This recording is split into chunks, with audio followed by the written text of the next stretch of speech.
Welcome back to our YouTube channel. In this video, we'll provide you with a full guide on how to set a custom time to auto-delete messages in Telegram.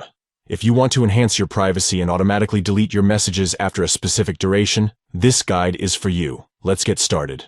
Step 1. Open the Telegram app on your device. Step 2. Locate and tap on the 3 stacked lines in the top left corner.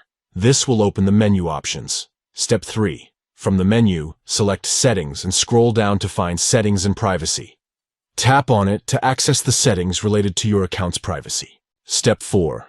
Within the settings, find and tap on Auto Delete Messages.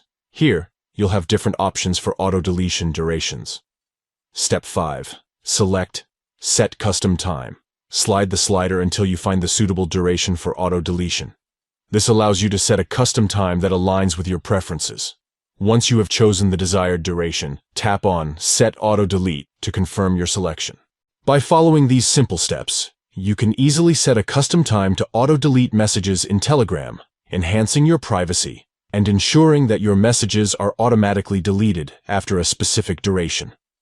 Thank you for watching and enjoy the enhanced privacy and convenience of setting a custom time to auto-delete messages in Telegram.